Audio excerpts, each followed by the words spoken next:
سنعیدها سیرتها الاولی، پہلے آپ کے ہاتھ میں جب تھی یہ لاٹھی تھی، نیچے پھینکنے کے بعد ہم نے اس کو سانپ بنایا، آپ اس کو پکڑنے کی کوشش کریں، ہم دوبارہ پہلی حالت پر لوٹا دیں گے۔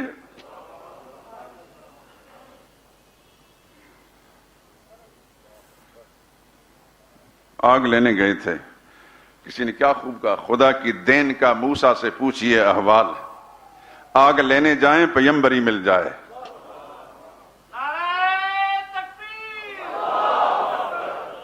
جزاکم اللہ۔ اس حالت شوق میں کیا کیفیت تھی، تھوڑا سا سوچئے تو صحیح، کتنی خوشی ہوگی موسیٰ علیہ السلام کو۔ دل میں ایک عجیب جذبہ موجزن ہوا، موسیٰ علیہ السلام نے درخواست کی، رب ارینی، رب ارینی، میرے مالک میرے داتا، مجھے اپنی زیارت کرائیے، میں آپ کا دیدار کرنا چاہتا ہوں، انظر الیک، میں زیارت کر سکوں۔ کون درخواست کر رہا ہے؟ موسیٰ علیہ السلام، عظیم الشان پیغمبر، اولو العظم پیغمبر، صاحب کتاب پیغمبر، صاحب شریعت پیغمبر۔ قرآن کے بعد سب سے بڑی کتاب تھی تورات۔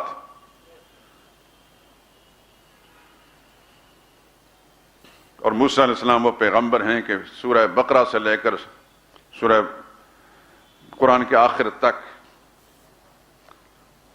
ہر جگہ ہر پارے کے اندر موسیٰ علیہ السلام کا تذکرہ ہے۔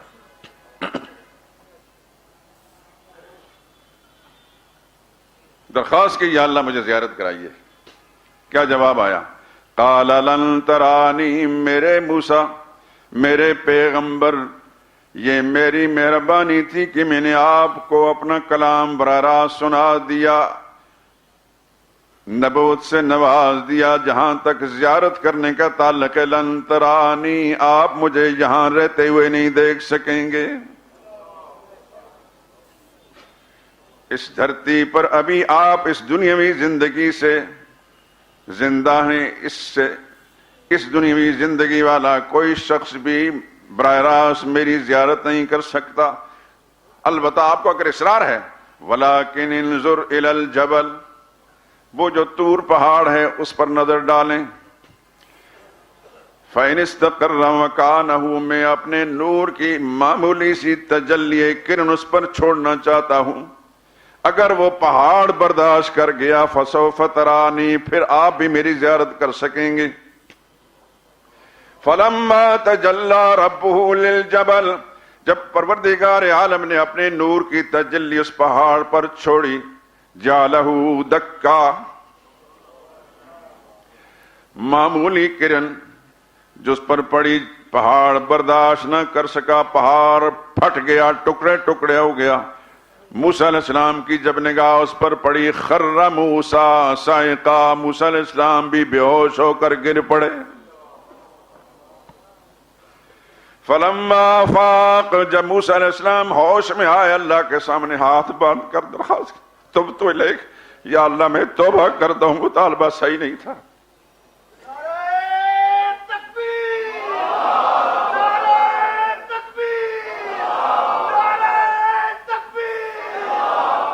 جزاکم اللہ۔ یہ ہے مردانہ نعرہ۔ زندوں کا ثبوت نعرہ لگائیں تو پھر ایسا لگائیں کہ اللہ کی زمین کے ہر خطہ جو ہے وہاں آواز پہنچ جائے، اس کی کبریائی کا نعرہ، نعرہ اللہ کی کبریائی کا لگانا۔ بس نبی کا یہی نعرہ تھا، انبیاء کے یہی نعرے تھے، صحابہ کے یہی نعرے تھے۔ قصہ سنانا مقصود نہیں تھا۔ موسیٰ علیہ السلام نے اس دنیا کی زندگی کے اندر اللہ کی زیارت کرنا چاہی، نہیں ہو سکی۔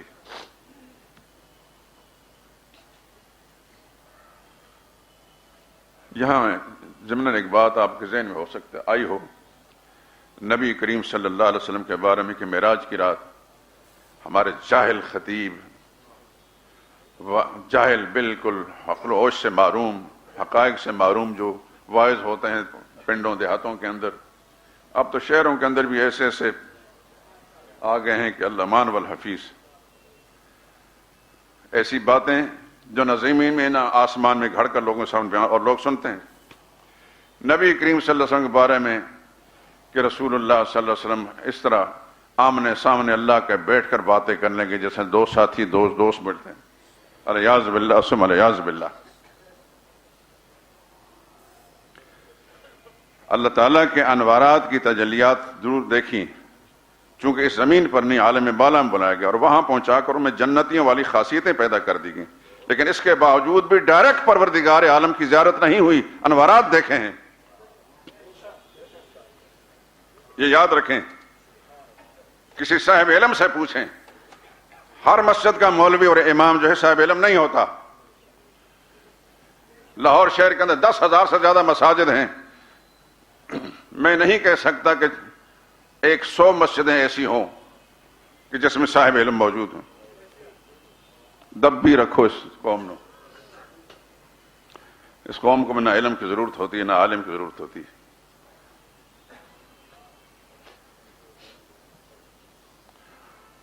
اور یہ کر رہا تھا کہ جنت میں جب اہل جنت پہنچیں گے دعا کریں اللہ مجھے اور آپ کو بھی جنت پہنچا دے.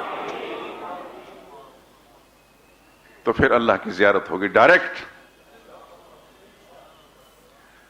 اہل جنت کے سامنے رب العالمین اپنی زیارت بھی کرائیں گے اور ان سے خود پوچھیں گے حل رضیتم، تم خوش ہو گئے؟ عرض کریں یا اللہ اتنے انعامات ملنے کے بعد بھی پھر نہ خوش ہونے کی وجہ ہو سکتی ہے. اللہ پوچھیں گے اس سے زیادہ کچھ چاہتے ہو؟ عرض یا اللہ اس سے زیادہ بھی کچھ چیز ہو سکتی ہے؟ اللہ فرمائیں گے ہاں ایک چیز ابھی تک آپ کو نہیں ملی، آج میں دینا چاہتا ہوں. لیکن یہ میرے اور آپ اور امت کا عام لوگوں کے لیے، صحابہ مستثنا ہیں. آج میں اپنی رضا آپ کو دینا چاہتا ہوں، رضا کے سرٹیفکیٹ. فلا اسخط علیکم بعد، آج کے بعد میں آپ سے کبھی ناراض نہیں ہوں گا. اس کو قرآن نے کہا وَرِضْوَانٌ مِّنَ اللَّهِ اکبر. اللہ کی خوشنودی جنت کی ساری نعمتیں ملنے کے بعد آخر میں فرما وَرِضْوَانٌ مِّنَ اللَّهِ اکبر، اللہ کی رضا سب سے بڑی نعمت ہے. اور نبی کے ساتھی تھے وہ خوش نصیب تھے، اس زمین میں چل پھر رہے تھے، اللہ کی طرف سے رضا کے پروانے مل رہے تھے.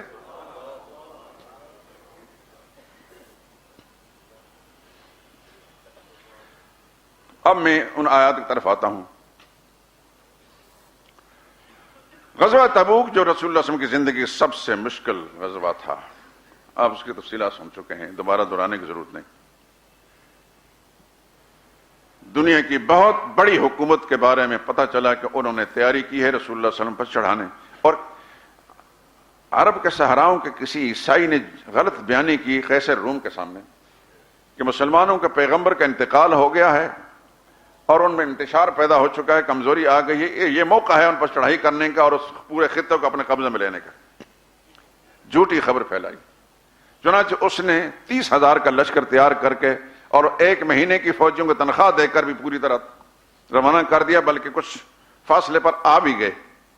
شام کے ملک کے کچھ لوگ جو تاجر تھے، تجارت کرتے تھے تیل کی، وہ جب مدینہ طیبہ میں ان میں کوئی آیا تو انہوں نے کہا جی پوری تیاری کے ساتھ کیسے روم جو ہے چڑھائی کرنے کا پروگرام، اور ساری صورتحال اس نے بیان کی. پیغمبر خدا صلی اللہ علیہ وسلم نے نفیر عام کا حکم دے دیا. اچھا ہم پر چڑھائی کریں گے. مشکل گھڑی تھی، سخت گرمی کا موسم، فصلیں تیار ہیں، غربت ہے، پورے سال کا وہ سرمایہ سامنے رکھا اور تنگ دستی.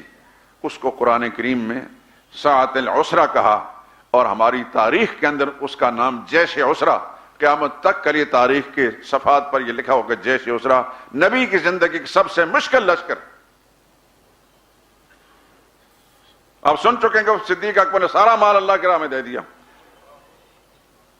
10,000 درہم سارا سرمایہ جتنا سارا پیغمبر کی کتنے پہنچا دیا. فاروق اعظم نے آدھا مال خدا کی راہ میں پیش کر دیا. سیدنا عثمان رضی اللہ تعالیٰ کے بارے میں کہ 1/3 لشکر کا سامان انہوں نے تیار کیا اور 1,000 دینار بھی رسول اللہ صلی اللہ علیہ وسلم کی خدمت میں پیش کیے. حضور اپنے گود میں ان دینار کے اندر ہاتھ پھیر رہے ہیں. فرمایا ما ضر علی عثمان ما عمل بعد اليوم، عثمان آج کے بعد جو مرضی کر تجھے کوئی عمل بھی نقصان نہیں پہنچا سکتا.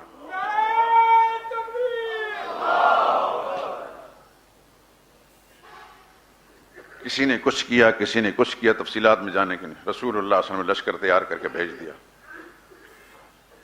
بھیجا ہی نہیں، خود بھی نفیس بنفس نفیس ساتھ گئے. منافقین مدینہ، منافق ہمیشہ منافق ہوتا ہے، وہ کتنے بھی کلمے پڑھے اس کے کلمے کا کوئی اعتبار بھی نہیں ہوتا. کلمہ ماننے سے مسلمان ہوتا. میری اس بات کو ہمیشہ یاد رکھیں دوستو، کلمہ پڑھنے سے مسلمان نہیں ہوتا، کلمہ ماننے سے مسلمان ہوتا. آج ہمارا پاکستانی عام مسلمان کلمہ اتنا خوبصورت طریقے سے نہیں پڑھتا جتنا کہ ہندوستان کا ہندو پہلے بھی پڑھتا تھا اور اب بھی.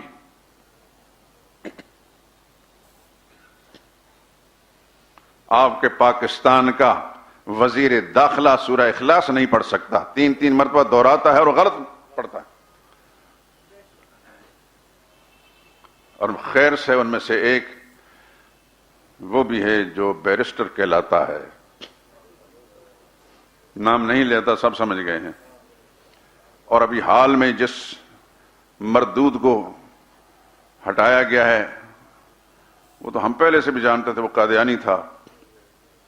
موجودہ حکومت کے سنہری کارناموں میں سے ایک قادیانی کو انہوں نے وزیر اطلاعات مقرر کیا تھا. مسلم لیگ کی بڑی بڑی مہربانیاں اس ملک پر، اس قوم پر شروع سے ہیں. تازہ ترین مہربانی کالنی میں مال روڈ پر رات کے 10 بجے تک ساری قوم اتنی ذلیل ہوتی رہی، تمام داخلی راستے آر پار کے اتنے مشکل کر دیے. اس مصنوعی جعلی قسم کے نیک نامی حاصل کرنے کے لیے اپنی قوم کے ہر فرد لعنت بھیج رہا ہے پریشان ہو کر. تم بیرون مہمان ہے وہ ٹھیک ہے، سر آنکھوں پر، اس کو ہیلی کاپٹر کے ذریعے سے پہنچا سکتے تھے. یہ مہربانی کرتے رہتے ہیں پاکستان پر کی قوم پر. جب تک ہم نے اللہ کے دین کی بالادستی کے لیے اپنے ووٹ کو استعمال نہیں کیا، یہ مہربانیاں ہوتی رہیں گی اور بڑھتی رہیں گی.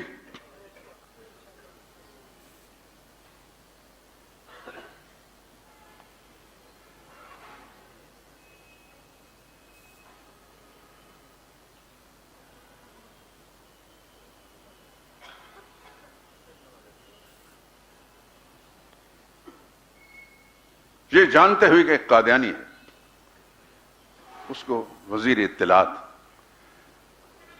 کبھی قادیانی اس ملک کا مخلص رہا ہے. سر ظفر اللہ کے بارے میں آپ نہیں جانتے؟ پاکستان کی جڑوں کے اندر، اس کی بنیادوں کے اندر بھی وہ ناپاک اینٹیں رکھی ہوئی ہیں. پہلا وزیر داخلہ قادیانی مرتد. سر ظفر اللہ جب جناح صاحب کا جنازہ ہونے لگا سامنے کھڑا تھا، لوگ جنازہ پڑھنے کے لیے آگے ہوئے، وہ کنارے پر کھڑا ہو گیا. پوچھا گیا کہ جناب سر آپ بانی پاکستان کے جنازے سے الگ ہو کر کیوں کھڑے ہو گئے؟ اس میں جرأت تھی، تھا تو وہ کافر لیکن جرأت تھی. اس نے کہا مجھے ایک مسلمان گورنمنٹ کا کافر ملازم سمجھیں یا کافر حکومت کا ایک مسلمان ملازم سمجھیں. میں نے یہاں نوکری تو کی ہے لیکن یہ ہے کہ میں ان کا جنازہ نہیں پڑھ سکتا. اور یہ تاریخ میں ثبت ہے. پہلا وزیر قانون ہندو، پہلا چیف جسٹس عیسائی، پہلا وزیر خارجہ قادیانی.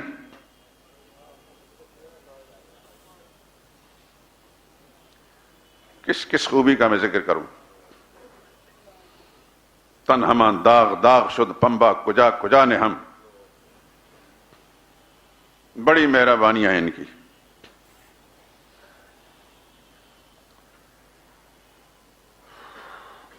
آپ کے علم میں سب کچھ ہے. وہ جو پیپل پارٹی کا ایک ملک ہوا کرتا تھا،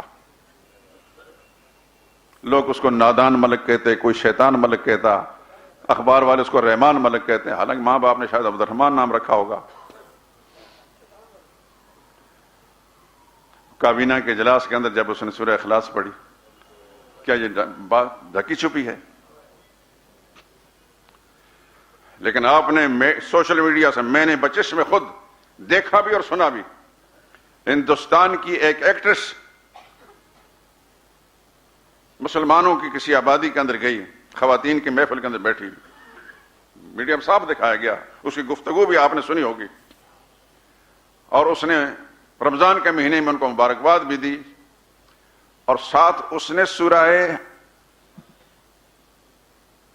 عصر اتنے خوبصورت طریقے سے پڑھی، میں حیران رہ گیا. ایک ہندو ایکٹریس، ہندو مذہب کی کوئی پیشوا بھی نہیں، ایک ایکٹریس ہے ناچنا گانا جس کا مشن ہے، اس نے سورہ عصر اتنے خوبصورت طریقے سے پڑھی، میں حیران رہ گیا. اس نے ترجمہ بھی سنایا اور فوراً میرے ذہن میں یہ ساری باتیں گھومنے لگیں. ایک ہے وہ ہندوستان ہے، یہ ہے پاکستان شریف جو کلمے کے نام پر بنایا گیا. ہمارے استاد مولانا ادریس صاحب کاندھلی رحمہ اللہ فرمایا کرتے تھے کہ گاندھی اتنے خوبصورت طریقے سے کلمہ پڑھتا تھا کہ یہ پاکستان کا ایک مزدور سے لے کر حکمران تک اتنا خوبصورت طریقے سے کلمہ نہیں پڑھتا.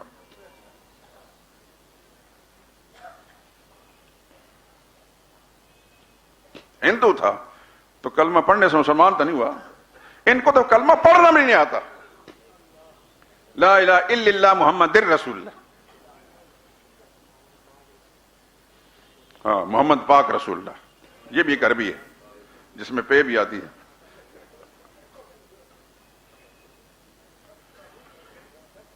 اللہ اکبر. تو مکی زندگی میں سرور کائنات صلی اللہ علیہ وسلم دعوت کا کام کیا، مدنی زندگی کا جہاد کا عمل. غزوہ تبوک، اس میں رسول اللہ صلی اللہ علیہ وسلم بنفس نفیس شریک ہوئے. منافق تو رہ گئے، نام نہاد کلمہ گو، لیکن کچھ مسلمان ایسے تھے جو مخلص مسلمان تھے، اول آخر مسلمان تھے، اپنی سستی کی بنا پر رہ گئے. ان میں سے 3 کا ذکر قرآن کرتا ہے. وعلی الثلاثۃ الذین خلفوا، اللہ نے مہربانی ان 3 پر بھی فرمائی جو پیچھے چھوڑے گئے تھے. چھوڑے گئے نہیں، رسول اللہ نہیں فرمایا تم پیچھے رہو، بلکہ اپنی سستیوں کی بنا پر وہ سستی کاہلی جو رسول اللہ نے فرمایا تھا فوراً جاؤ، اس میں تھوڑی سستی کی. اب کعب بن مالک خود بیان فرمایا، بخاری میں ایک لمبی روایت موجود ہے، کعب بن مالک کا پورا بیان موجود ہے کہ میرے پاس اس وقت مال کی فراوانی بھی تھی، سواریاں بھی تھی، سب کچھ تھا، اور دل میں یہ خیال تھا کہ میرے پاس تو سب کچھ ہے، ساتھ جانے کی کیا ضرورت ہے، اگلی منزل میں جا کر مل جاؤں گا. یہ جو اگلی منزل میں جا کر مل جاؤں گا، یہ جو وسوسہ ابلیسی ذہن میں آیا، اللہ کی مدد اٹھ گئی. پھر اگلی منزل کسی پر بھی نہیں جا سکے.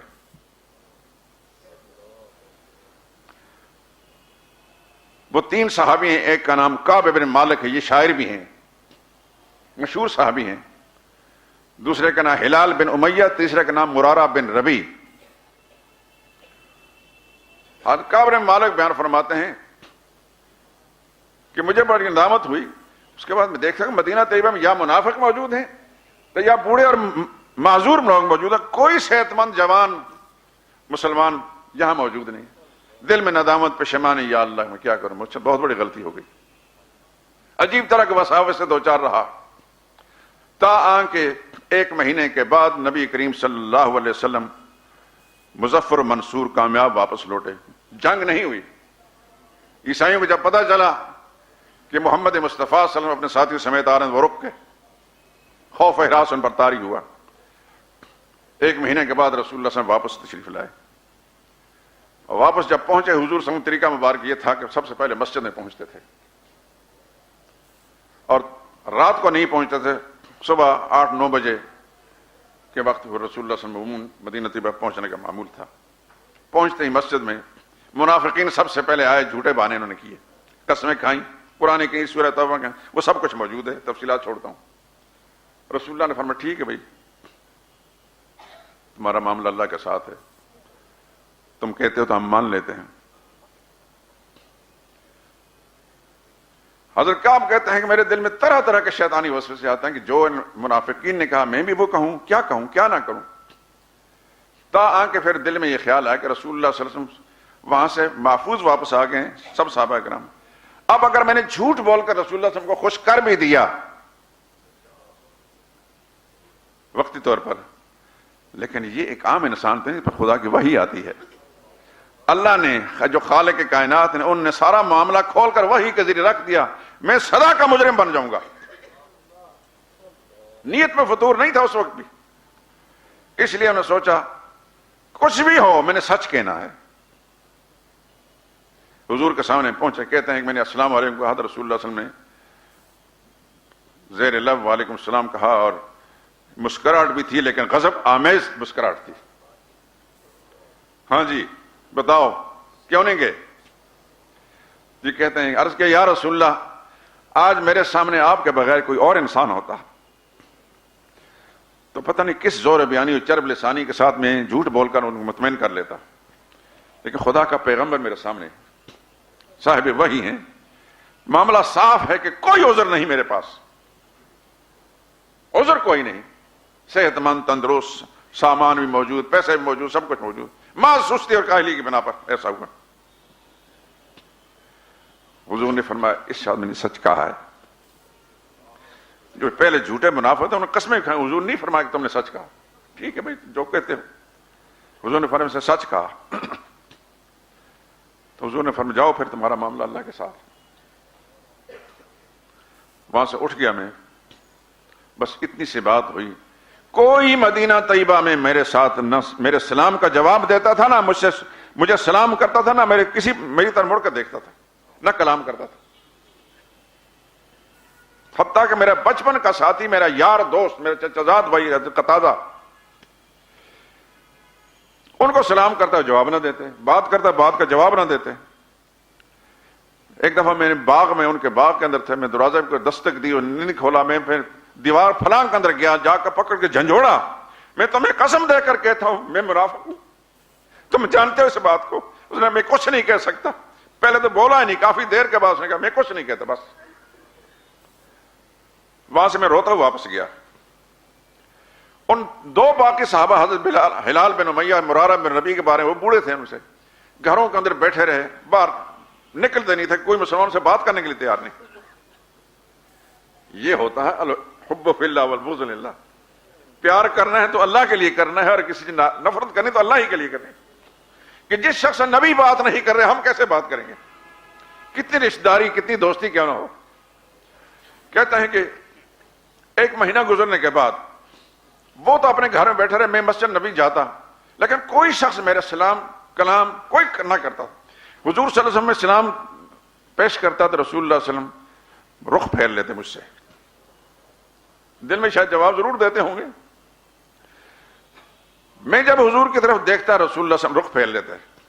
جب میں نماز مشغول ہوتا تو میں کنکشن سے دیکھتا رسول اللہ میری طرف دیکھ رہے ہیں. جو ہی میں سلام پھیرتا پھر رسول اللہ رخ پھیر دیتے. یہی معاملہ تھا پورے مدینہ کے اندر, نہ سلام کا جواب, نہ کوئی کلام. جس سے بھی پوچھتا وہ رخ پھیر لیتا. تاکہ مہینے کے بعد مجھے پیغام ملا کہ اپنی بیوی سے بھی الگ رہو. چنانچہ میں نے بیوی سے کہا, میں نے پوچھا کہ طلاق دے دوں, کہ نہیں طلاق نہیں, بس الگ رہو. میں نے ان کو میکے بھیج دیا. دن رات میرا کام سوائے رونے کے, اللہ سے معافی مانگنے کے, قرآن کریم کی تلاوت کا اور کچھ بھی نہیں ہوتا تھا. یہ ایمان پختہ تھا. پختہ ایمان نہ ہوتا تو پھر ٹھیک ہے یہ پارٹی نہ دوسری پارٹی سے ہی. ایمان ان کے رگ رگ کے اندر تھا. انہیں یقین تھا کہ ہم سچے ہیں, جو سچ بولا ہے. غلطی ہم سے ہوئی, غلطی کے برملا اعتراف ہے, لیکن اللہ تعالیٰ کی طرف سے مہربانی ضرور آئے گی. کہتا پورے 50 دن گزر گئے. 50 دن کے بعد رات کے پچھلے پر اللہ کے نبی پر وحی وارث ثلاثۃ الذین خلفوا یہ آیت نازل ہوئی. صبح کے وقت رسول اللہ صلی اللہ علیہ وسلم مسجد نبی میں آیا, آپ کے چہرے مبارک دمکتا تھا, اور فرمایا کعب بن مالک اور دوسرے ساتھیوں کو اللہ نے توبہ قبول کر لی ہے. صحابہ کرام خوشی سے, ان کے ساتھی تھے. صدیق اکبر دوڑے بھاگے, کسی نے گھوڑے پر دوڑ کے ان کو بشارت دینا چاہیے. صدیق اکبر پیدل چل رہے تھے, دور سے کسی بلند آواز سے کہ یا کعب بن مالک ابشر, اے کعب بن مالک تمہیں بشارت ہو, خوشخبری ہو. کہتا ہے میرے کانوں میں جب آواز پڑی تو میں سمجھتا ہوں کہ شاید دنیا کی سب سے بڑی نعمت مجھے مل گئی. میں بھی بھاگتا دوڑتا مسجد نبی میں پہنچا، دیکھا صحابہ کرام کا ایک جمگھٹا ہے، ہر ایک حضرت طلحہ کے بارے میں سب سے پہلے آ کے گلے لگایا انہوں نے، اور ہر صحابی مجھے پکڑ کر مبارک دے رہا ہے، مجھے چوم رہا ہے۔ تو میں نے رسول اللہ صلی اللہ علیہ وسلم سے عرض کیا، یا رسول اللہ، ایک خوشی کا معاملہ کہ کیا میری توبہ کے اندر یہ بات شامل ہے کہ میں سارا مال اللہ کی راہ میں قربان کر دوں؟ یعنی اس قدر جوش ہے۔ تو حضور نے فرمایا نہیں، کچھ اپنے گھر والوں کے لیے بھی رہنے دو۔ چنانچہ 1/3 مال رسول اللہ صلی اللہ علیہ وسلم نے اللہ کی راہ میں قبول کر لیا، باقی 2/3 جو میرے گھر والوں کے رہنے دیا۔ بعد مجھے پتہ چلا کہ ہلال بن امیہ مرارہ بن ربیع نے میں سچ کہا، تو میرا حوصلہ بڑھ گیا۔ قرآن کریم نے اس کا ذکر کرنے کے بعد فرمایا، کہتے ہیں کہ میں جس وقت اس کیفیت میں تھا، کوئی سلام کلام نہیں ہوتا، تو مجھے سمجھ خدا کی زمین مجھ پر تنگ ہو گئی۔ خودکشی حرام نہ ہوتی تو شاید میں خودکشی کر لیتا، مجھے اپنی زندگی بھی تنگ، زندگی سے میں بیزار ہو گیا کہ میری بیوی مجھ سے الگ کر دی گئی۔ اور اس دوران میں ایک زیادہ پریشان کن بات یہ ہوئی کہ غسان ملک شام کا ایک حکمران گورنر تھا، اس کا نام حارث تھا، اس کا ایک خط مجھے ایک تاجر نے دیا، اور اس خط کے اندر لکھا تھا کہ تو بڑا معزز انسان ہے، تیرے نبی نے، تیرے ساتھی نے تمہیں چھوڑ دیا ہے، تم ہمارے ملک میں آ جاؤ، میں تمہیں بڑی آب حقت ہوگی۔ وہ خط پڑھ کر تو میرے یعنی ہوش اڑ گئے، یا اللہ، اب کافر کو بھی مجھ سے یہ امید ہوگی کہ میں مرتد ہو جاؤں گا۔ وہ خط پکڑ کر میں نے ایک قریب ایک تنور جا رہا تھا، اس کے اندر پھینک دیا، اللہ سے معافی مانگتا رہا، اور بالآخر پروردگار عالم نے معافی دی۔ دیکھیے، ذرا سوچیے، انسان ہے، کہاں یہ انسان، کہاں خالق کائنات، لیکن یہ انسان نبی کے ساتھی ہیں، اللہ کے نزدیک کتنی قیمت ہے۔ یہ پیچھے رہ گیا اپنی سستیوں کی بنا پر، کسی منافقت بدنیتی کی بنا پر نہیں، ان کے لیے الگ اللہ کی مہربانیوں کے فیصلہ ہے، اور شب قیامت تک قرآن کریم کی آیت میں موجود ہیں۔ وَعَلَى الثَّلَاثَةِ الَّذِينَ خُلِّفُوا، اللہ نے ان تینوں پر بھی مہربانی فرمائی جو پیچھے رہ گئے تھے، یا پیچھے چھوڑ دیے گئے تھے۔ حَتَّى اِذَا ضَاقَتْ عَلَيْهِمُ الْأَرْضُ بِمَا رَحُبَتْ، یہاں تک کہ ان پر اللہ کی زمین کشادہ ہونے کے باوجود تنگ ہونے لگی کہ کوئی سلام کلام نہیں، جدھر جاتے ہیں ہر شخص نفرت کرتا ہے، منہ پھیر لیتا ہے۔ وَضَاقَتْ عَلَيْهِمْ أَنفُسُهُمْ، ان کی اپنے جانیں بھی دوبار ہو گئیں کہ زندہ رہیں، ہمارے لیے مر جانا زیادہ بہتر ہے۔ اور ظنوا، انہوں نے یقین کیا، اللہ ملجا من اللہ الا الیہ، اللہ ہی کے در سے ہمیں مہربانی مل سکتی ہے۔ بس رسول اللہ نے رخ پھیر لیا، صحابہ نے رخ پھیر لیا، واقفین نے رخ پھیر لیا، اپنوں نے رخ پھیر لیا، اب کوئی نہیں سوائے اللہ کے۔ وہ ایک عربی کا شاعر ہے، وہ شعر کبھی کبھی ذہن میں گردش کرتا ہے، ہے تو لمبی نظم، لیکن اس کا یہ شعر ہے بڑا، مالی سوا قری لباب کا ہیلتن، یا اللہ تیرے دروازے پر دستک دینے کی کے سوا میرے پاس کوئی ہیلا نہیں ہے۔ ساری دنیا نے رخ پھیر لیا ہے، امام الانبیاء سراپا رحمت اللہ العالمین نے میں رخ پھیر لیا، اب کہاں جائیں؟ مالی سوا قری لباب کا ہیلتن، آپ کے دروازے پر دستک دینے کی بجائے کوئی اور تدبیر ہیلا موجود، ولا اردت فای باب اقرؤ، یا اللہ تو نے بھی اپنے دروازے سے دھچکار دیا تو پھر بتا میں کس دروازے پر جاؤں؟ اور اللہ وہ ہے، اللہ وہ اپنے دروازے سے کسی دھتکارتا نہیں۔ وقال ربکم ادعونی استجب لکم، تمہارے پالنے والے نے اعلان کیا ہے مجھ سے مانگا کرو، ہر مشکل میں میرے سامنے درخواست کیا کرو، استجب لکم، میں تمہاری مرادیں پوری کروں گا۔